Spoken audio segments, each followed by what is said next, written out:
I think we're heading into the golden age of corruption. If I was in the White House press room listening to you say that, Mooch, I'm not buying it. No single person, including the president, should ever be above the law. He is above the law. This episode is brought to you by NordVPN. You know, it's one of my favorite products, NordVPN. I use it everywhere, all over the world. So since Alastair Campbell challenged me live on stage on our UK tour to give a snappy sales pitch for NordVPN, I have to say it's only gotten better.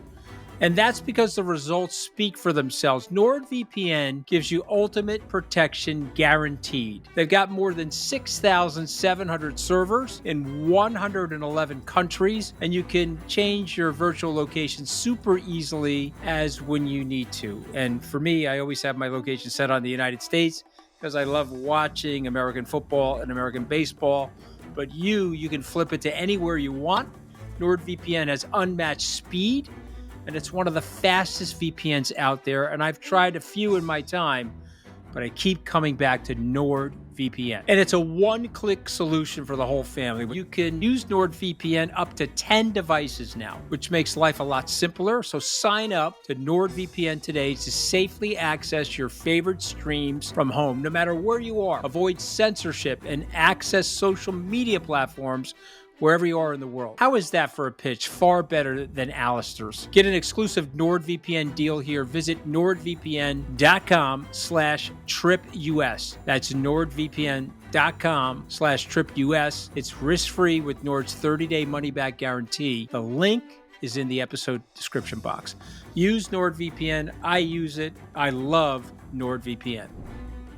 Hello, it's Anthony Scaramucci. Now, we have a quick favor that we want to ask of you. YouTube is telling me that over half of you watching don't subscribe. Guys, this is really upsetting. To the 49% that subscribe, well done. I love you. To the other 51%, I like you, but Caddy's really not happy with you. Could you please do me a favor? What are you waiting for? Help us out. Subscribing helps us out a lot. So if you like our content, please hit that subscribe button below to support the show. It's somewhere down here, please. Hello and welcome to a special edition of The Rest is Politics US. It's Thanksgiving week here in the United States, so happy Thanksgiving to everybody, even if you don't live in the US.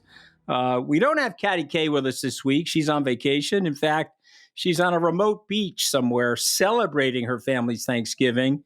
But you have the proletariats in the house, okay? That would include myself and Alastair Campbell. Alastair, welcome to the Rest is Politics US edition. So good to see you, by the way, my friend. How are you? I'm okay. I've got to tell you, though, Rich, honestly, Catty K, first of all, she's a Brit. What on earth is she doing celebrating Thanksgiving?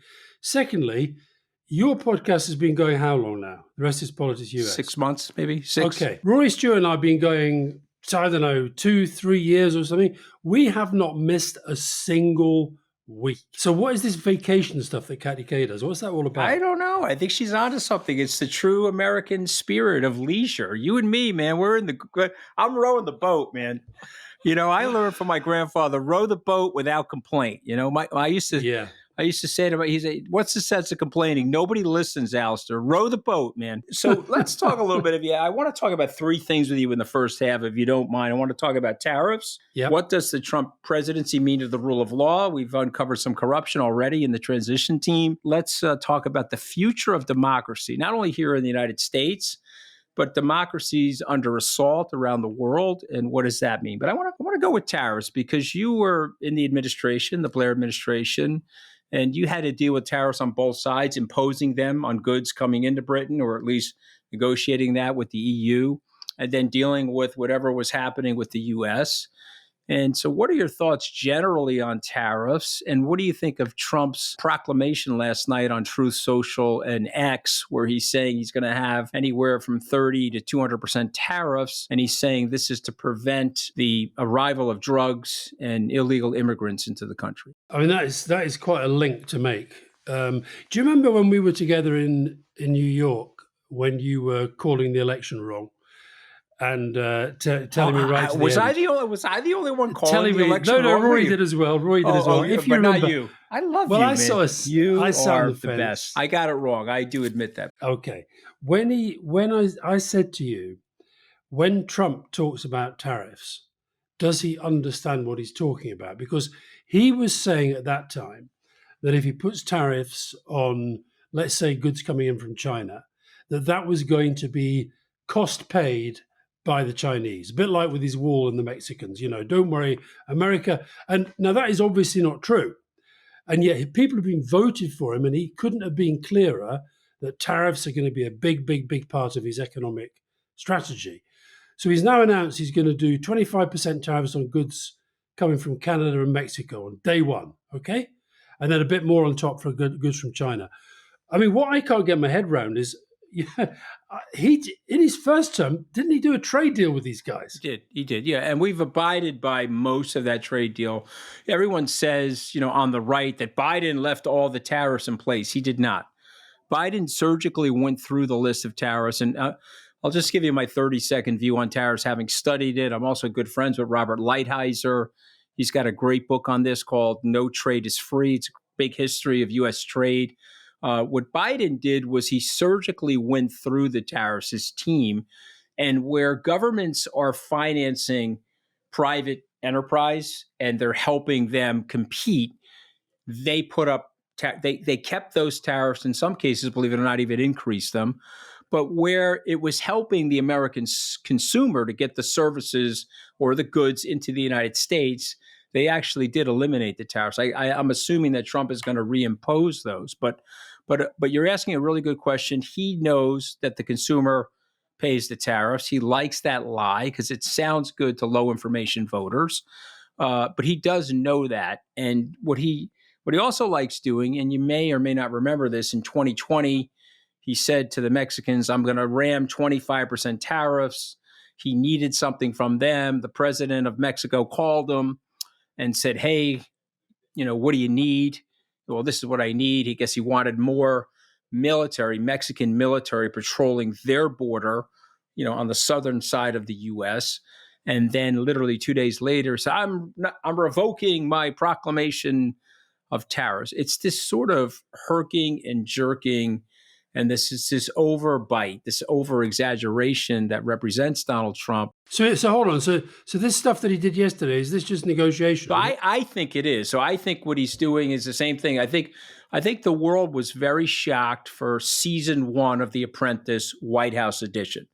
But I think the world is no longer shocked. Okay. I think the world is like, okay, he's a television star. He's going for ratings. He's going to say ridiculous things, and he's going to cast ridiculous characters because he's into ratings. And so I think this is a salvo. I know this sounds a little crazy, but I also think he would love to weaken the stock market going into January 20th.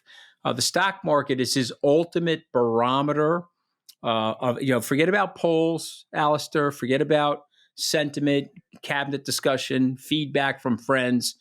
The stock market for Trump is the ultimate barometer. So if he imposes those tariffs and it crashes the market during his term, no bueno for Donald Trump. Okay, he'll go in reverse on that stuff. But I just think this is now predictable, and I would say to people around the world, he's not going to do that. There's no way he can impose those tariffs without hurting the U.S. economy. He'll find his way out of it sometime in the first or second week of the presidency, saying they've done this or that, and he'll declare victory without imposing those tariffs. Now, that doesn't mean he's not going to put other tariffs in because he thinks that the Chinese have been unfair to the U.S.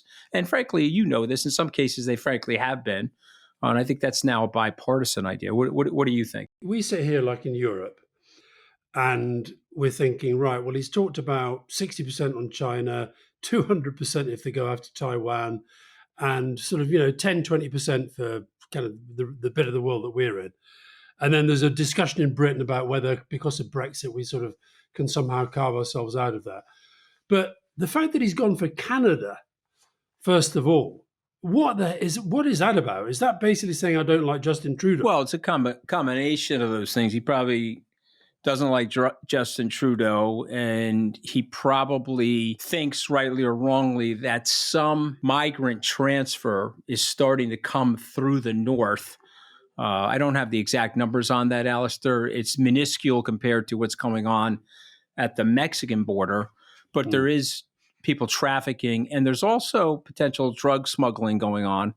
But the great irony of all this stuff is, and I know, some of it's actual people walking, border crossings, cars, but there's a lot of plane activity. Planes land all over this country on FAA approved. Drugs are taken out of the planes and then they take off. Or planes are dropping drugs in the Gulf of Mexico, and there are boats out there picking them up. Unfortunately, this sort of nefarious activity is happening. I don't know if tariffs, which is a very blunt instrument, is going to stop that. It sounds good. It's a simplistic idea, but it doesn't get to the real issue. Right. Imagine you're back with him in the White House. You got granted a 12th day, and it's today. I can already feel my eye twitching. Hold on, let me hold down my eye from twitching. Okay, go ahead now. Okay, keep talking. Okay, how does he? Right, and you're going out to do a briefing based upon what he's just put out on his social media network. Oh my God! How do you make this link between tariffs and the thing about drugs? You say that we want to punish these governments because they are lax in terms of their controls on their side of the border. They're lax in terms of the drugs that are in their countries. Yeah, but drugs are illegal. You're not going to put tariffs on drugs. They're illegal. No. I'm saying I'm punishing these countries I'm punishing their economies, and I'm punishing their corporations to get their governments to act and be more stringent on the enforcement of drugs. I understand that the tariffs are not on the drugs. Obviously, they're illegal and they get smuggled into the country. But I'm trying to incentivize through negative incentives the governments around the world to stop the trafficking of drugs into the United States. I think if I was in the White House press room listening to you say that, Mooch, I'm not buying it. Well, okay. Well, that's why he's got a 27-year-old in that position now, right? This poor woman is going to be, her tongue is going to come out of her mouth like a bow tie. It's going to be so twisted as it comes out of her mouth. Let's switch to the rule of law. I think we're entering a golden age in America. And let me tell you what that golden age is. It's the golden age of corruption. 100%. I think we're going to have such wide-scale, equivocating corruption. So you can join the cabinet, you can join as an undersecretary, but wire to my personal bank account $100,000. Okay, well, why not? Everyone else is doing it. God only knows what is going on with family members. God only knows what's going on with underlings. He's opened the space for that. The other thing he did, which is he got off all these cases. These were real and legitimate cases. But Trump knew if he won the election, the Department of Justice since 1973 has had an honor agreement. This is not in our Constitution or anything like that. It's an honor agreement that they will not prosecute sitting American presidents. So Jack Smith went to the judge yesterday and said, yeah, this election interference case where we have tremendous damning evidence, we're dropping the case. Oh, the worst case of all, Alastair, is he left the documents in the bathroom and he had Chinese spies and Russian spies joining Mar-a-Lago. And, the agency's upset, MI6 is upset. And we've got an unbelievable amount of evidence in the complaint. That's also been dropped. And I am asking you the following question. Doesn't that create licensing? And doesn't that create space for all these people? Trump gets away with everything. We'll get away with it too. The fish stinks from the head down. He's got this man, Boris Epstein, caught by his own team, wanting to take a bribe to get people into the government. And by the way, in 2016, Paul Manafort was caught getting a loan from a banking official in Chicago, and the banking official wanted to be Secretary of the Army, and Paul was pushing him very hard. And I interviewed the guy, and I sent a text to Jim Mattis. I said, this guy's a bozo. He shouldn't be anywhere near the secretary. I don't know why we're even interviewing him. I did it as a favor to Paul. And Paul kept pushing. I sent out a few more emails.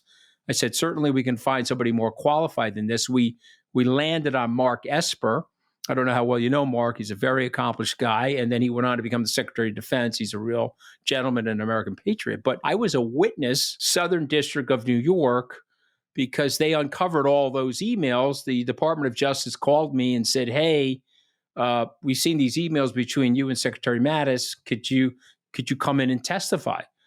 And voluntarily, by the way, otherwise they would have subpoenaed me, and I did. And this guy went to jail for 2 years for bribing Paul Manafort. Okay, so now we're back there again. What happens to these people? Does Trump just pardon them? Does Trump punish them? I think we're heading into the golden age of corruption, worse than the Teapot Dome scandals in the 1890s. Well, listen, if I'm right, your entire political democratic system is founded on the notion that no single person, including the president, should ever be above the law. Donald Trump has now been, thanks to the system's failures to nail him during the 4 years when he was out of power, thanks to the democratic system of the people re-electing him as president, and now thanks to special counsel Jack Smith doing as you've just said, getting rid of these charges against him, he is above the law. Now, if, as you say, it rots from the top, if he is above the law, the lack of respect that people then have for the institutions of law, I think, spreads. And this stuff about the money, I mean, can you imagine what the discussions that are going on between his sort of current sidekick, Elon Musk? Elon Musk, the richest guy in the world, right? Yeah. How many government departments that Musk has now sort of got his hands into, how many of those departments actually have a role in making him even richer? And how can that ever be justified in a system of government? And throw into that, Anthony, the fact that he's not doing the FBI checks on the people that he's bringing in. He's put them out of the equation. He's not signed the official transition thing. So he's not taking the public money that he could get for the transition process because, as you say, he's using the private money.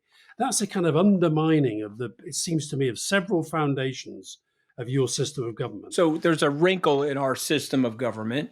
There was a presumption that an honorable person would rise to the presidency. And so there was a benefit of the doubt for that honorable person. They would give them pardon powers, but of course the honorable person would be judicious with those pardon powers.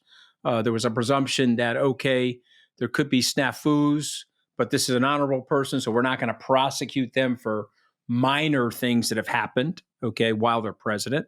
They weren't expecting insurrections, and they weren't expecting the president to foment one, and they weren't expecting the president to take documents and put them in his bathroom. They just weren't. That wasn't stuff that they were expecting, you know. And so we're there now. And there's a great movie that one of my friends, Gabe Sherman, wrote the screenplay on. It's called The Apprentice. If you haven't had a chance to watch it, I heartily recommend it because it's based on a lot of factual information about Trump's rise and the coaching he got from Roy Cohn. And of course, for listeners outside the United States, Roy Cohn was a very famous, hard-ass, hard-edged New York lawyer. He worked for Joe McCarthy in the 1950s during the big Red Scare, where everyone was being accused of being a communist. And he hurt a lot of people. He was a very insidious sort of a guy. He liked inflicting pain on people. And he said something to Donald Trump. He said three things to Donald Trump. He said, never back down, never admit defeat under any circumstances, and never, ever apologize for anything. Those were the three things that Roy Cohn rammed into Donald Trump's head.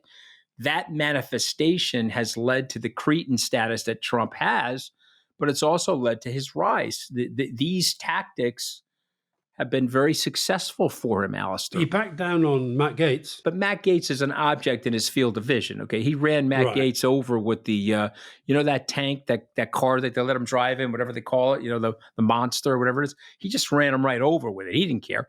And 5 minutes later, he went to Pam Bondi. So when you say he backed down on Matt Gaetz, hey, Matt, I'm putting you up for this. If you can't make it, I actually could care less about you. Right, okay. I've got another person in the wing. But there is a wrinkle there, okay, that Trump is now picked up. So the Trump antenna, he's got very good political instincts, just went up, and the antenna is blinking on the top of his head. He says, wait a minute, the Republicans are growing backbones in the Senate.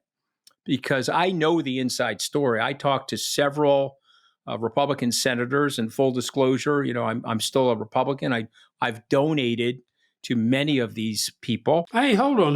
Yep. Well, On the night in New York, you said you were going to become an independent. Well, I did, and there's a good chance that I will. But if these Republicans back up what they're doing right now, I probably will stay Republican, because these guys went to Gates and Vance behind closed doors, and they used some expletives, but they said, NFW, you're not getting confirmed. So you can have a show circus and a show trial here. It'll embarrass you. It'll embarrass the president. We're going to read the ethics report into the congressional record about your nefarious sexual activity with underage women, and we're going to blow you out of the water. So if you want to do that, there's going to be no recess appointment for you, none of that other stuff. Are there going to be any more of these appointments that get the treatment? I don't know. It's a good question. McCarthy is telling people that he thinks Hegseth will get through and Tulsi Gabbard will get through, but there are senators saying that they won't get through. Tulsi Gabbard, is she? Can I interrupt you for 1 second? Our producer is saying you said you were now an independent. No, I said I was thinking about it. See, these are our producers riling me up. Okay, I'm still a Republican. It's very hard to break ranks. What is your football team again, right? It's the one up north. It's called Burnley. Okay, Burnley. Okay, so you're just going to drop Burnley? I mean, they suck apparently. I don't know, but if they did suck, no, they don't. Okay, no, they don't. But if they did suck, you would just drop them like right away? No, but the question wouldn't even arise. So therefore, I would never be on a live stream in New York saying that I was going to drop them. It just wouldn't happen. Well, I mean, all right, we got a bad manager now in Donald Trump. I got a little emotional. I mean, what the hell? I mean, you can't. It was an emotional night for me. I got a lot. Wrong, and I'm on the deportation list. It was a tiny bit of emotional. Okay. The trouble is, I'm feeling this step-by-step return, and then when the 27-year-old gets sacked after 3 weeks, he's going to pick up the phone. He's going to say, "Hey, Mooch." No. I'm a major loser now. He just tweeted about me, called me a major loser. How much does this guy love me? On a scale of 1 to 10, it's probably like a 15, right?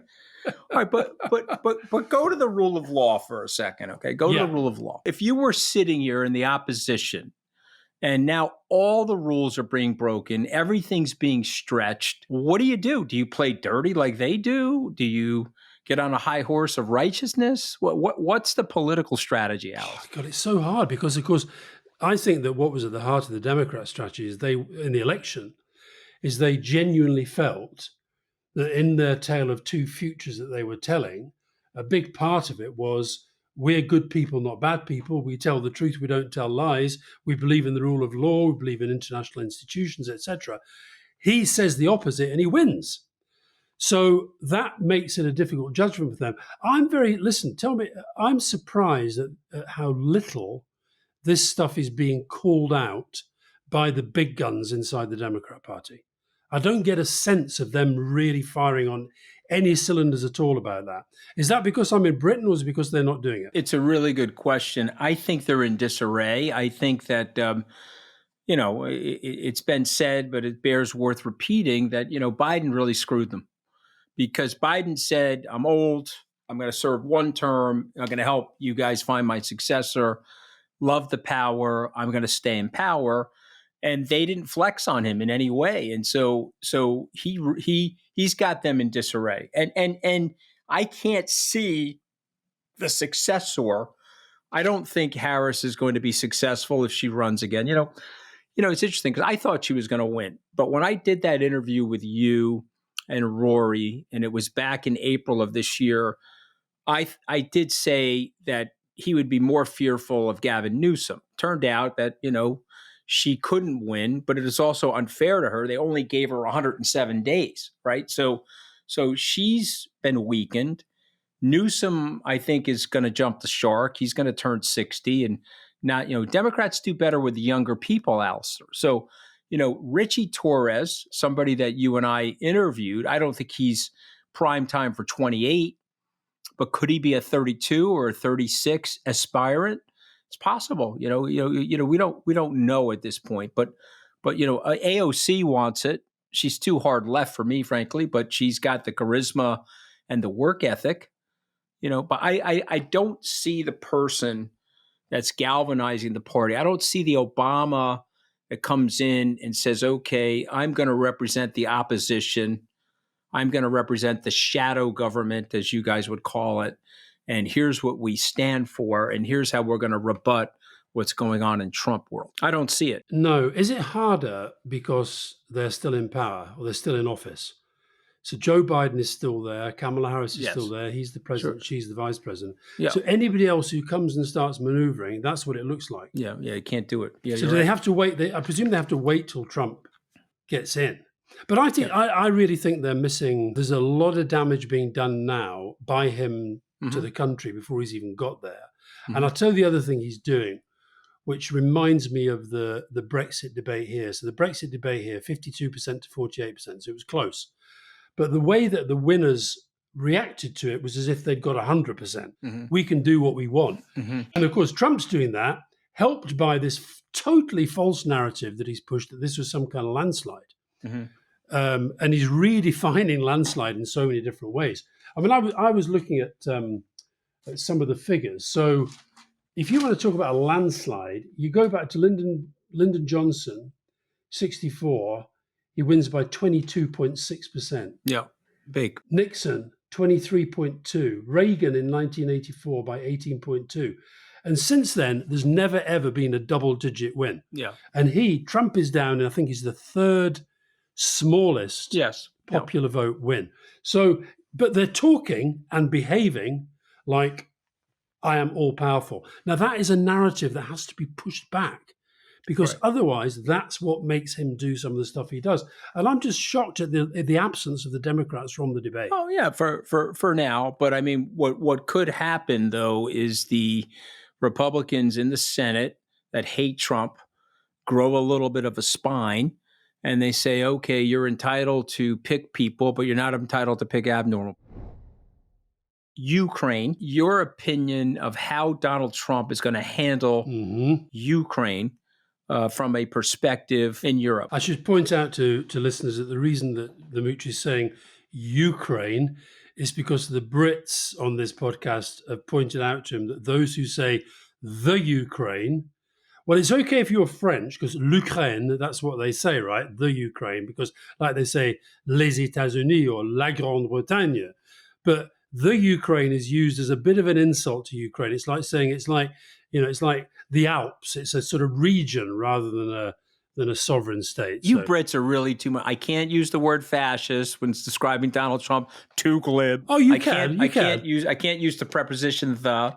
All right, I'm really trying to reform it. Anyway, I feel like you are like Dr. Doolittle, and I'm unfortunately in Covent Garden right now. Don't understand English, but go ahead. Well, you have to remember it is called the English language. Okay, it's not the American language. So we still have a lot to teach you, Mitch. It's brutal, and I'm having a hard time speaking the English language, which which is the reason why people are intrigued with the fact that I can actually put these sentences together. I think that the cartoon picture that emerged of Trump during the campaign is he says he's going to sort out Ukraine in 24 hours.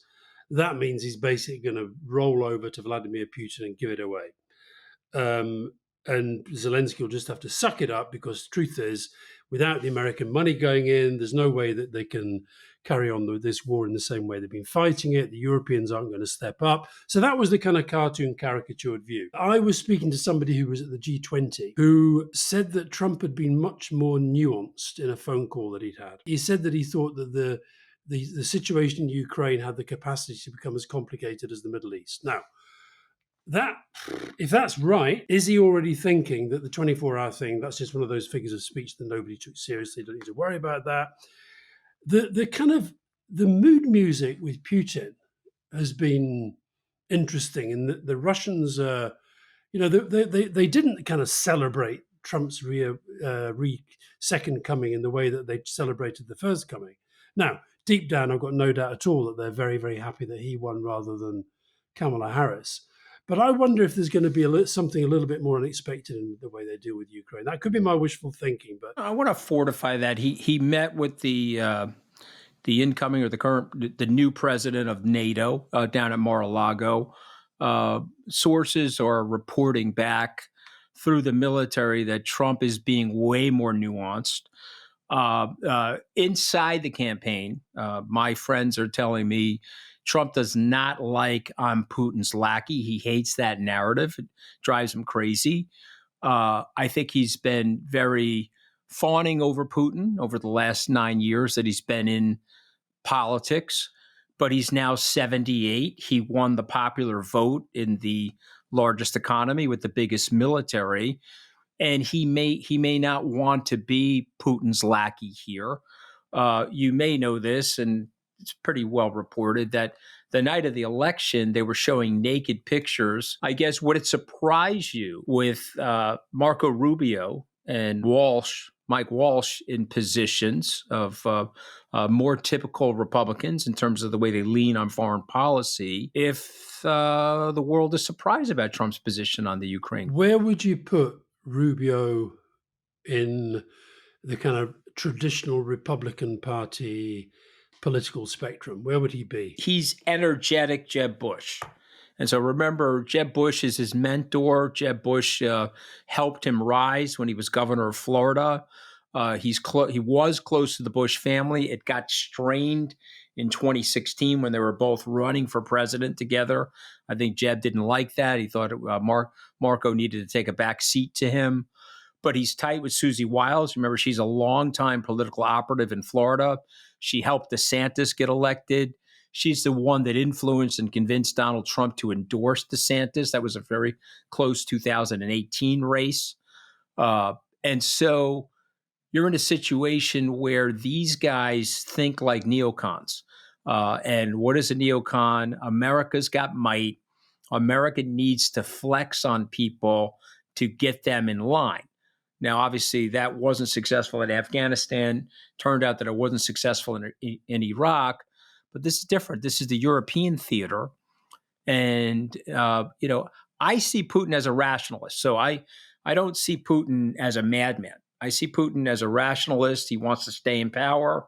He knows if he projects power outside of his country, it creates a lot of nationalism, and which, as a result of which, it creates popularity for him inside the country. He controls the media. When people go to war, Alastair, you're George Orwell, one of your most famous writers. People go to war. We're always at war. It creates nationalism.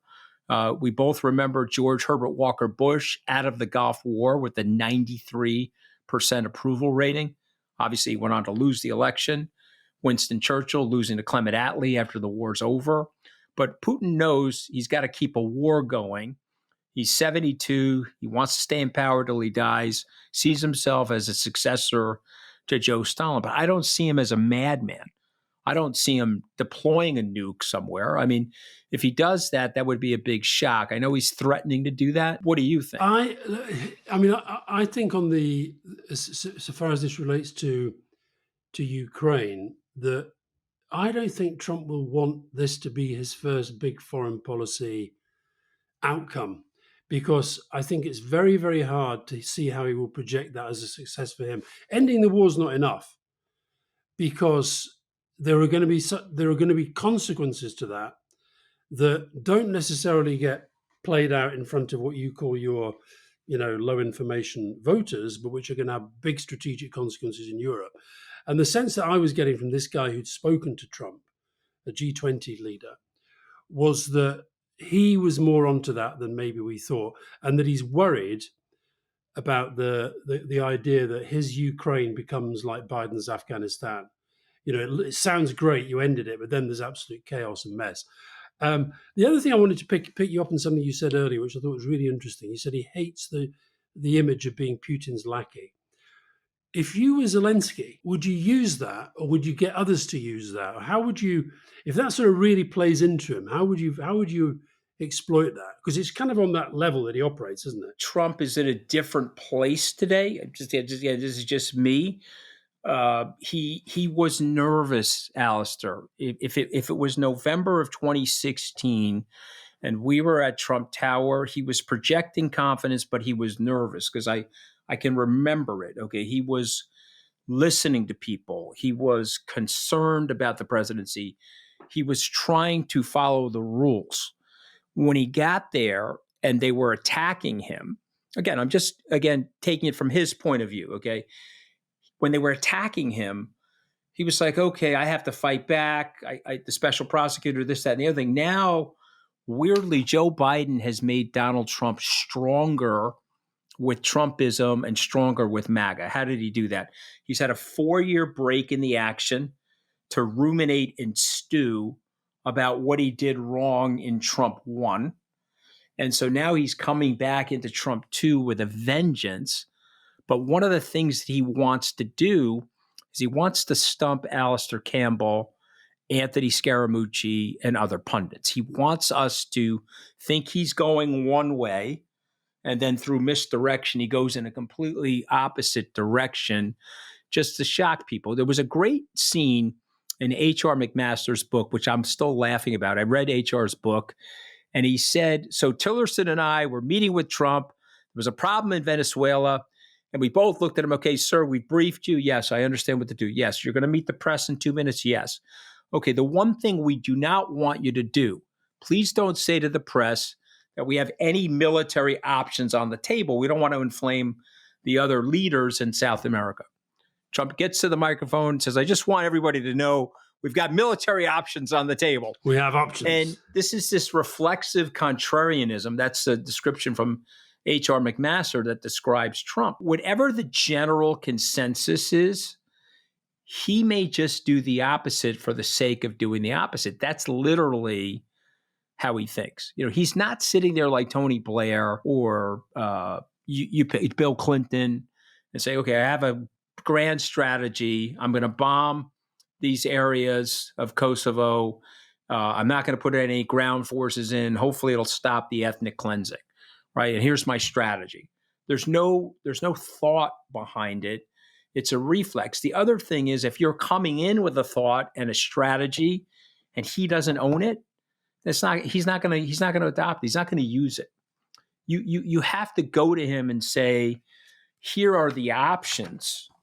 Here are 10 things that we should do. Here are the top 3 things, and then he picks it. Otherwise, he won't do it. I know it sounds childish, but I'm just telling you how that shit works, And the pictures, you have to have the pictures of him. You got to have pictures. You got to have pictures of him. You can't have pictures of him from the side because he looks really fat from the side.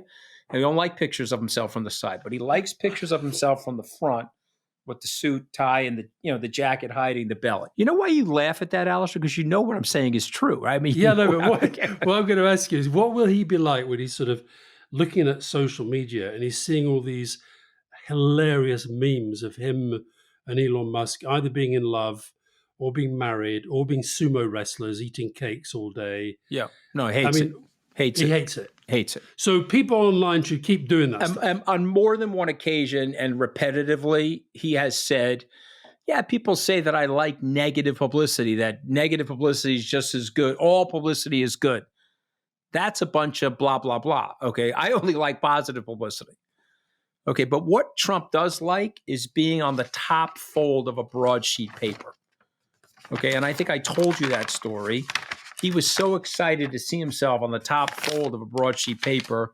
He said, this running for president is just fantastic. I'm always on the top fold. That's funny. The only newspaper I've got with me, Mooch, is yesterday's New York Times. And there he is, top of the front page there with his cabinet. And then he's over here again with his tariffs. Yeah, he loves that. So that's a perfect front page. And by the way, that's his favorite paper. He reads that paper because they hate him, but that's the New York. That's his hometown's paper, so he's been intoxicated with that paper. I just want to say, because I know we're going to close out here in a second, but I just want to say that there's going to be a couple of things that I want to predict and get your reaction to that are going to be different about season 2. Okay, so the first one is the one we just talked about, which is the Ukraine foreign policy. I think it's going to be closer to Republican neocon foreign policy or Middle East, right? It's going to be different than what MAGA thinks because he put neocons in. And so remember, personnel is policy. Put neocons into state and national security. You're going to get neocon theory and neocon projection of policy. But the second thing is that the Doge thing is going to go absolutely nowhere. And I want to get your reaction to that because it's not even a department of the government. And it hasn't even been formed. And he weirdly sent Ramaswamy and Musk to Siberia. And I think he did it intentionally. I think he said, okay, you two guys, you've helped me. Ha ha, I like you guys, but you're not really going to be part of this government. I'm sending you to Siberia. You're somebody that would remember Simpson Bowles. There was a bipartisan study to cut the fat of the government. They presented it to Paul Ryan and Barack Obama. They both looked at it and said, oh, that's great. Where's the paper shredder? And they put it right into the paper shredder, right? And so, and by the way, my buddy Mulvaney, who was one of Trump's chief of staff, he's a good friend of mine. I'll quote him. He says, Elon's got a better chance of getting a colony on Mars than he does of getting anything implemented from Doge. Okay, so I don't think that's going to work out. Again, these are just predictions of mine. Like to get your reaction on that one.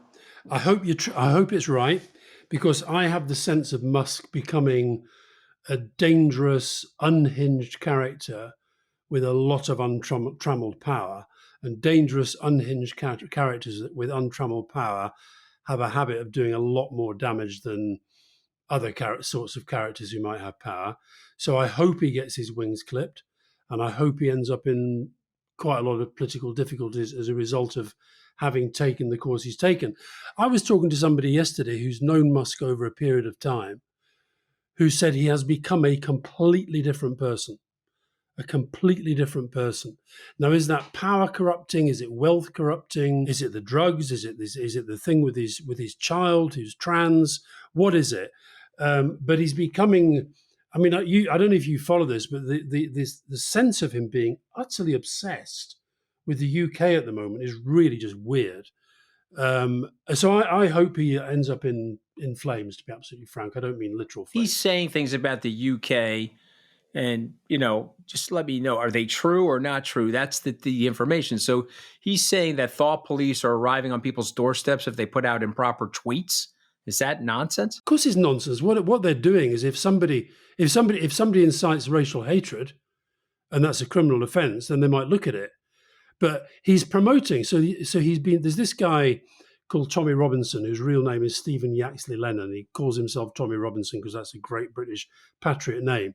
And he's in jail at the moment for defying court orders about defaming somebody in a film, okay?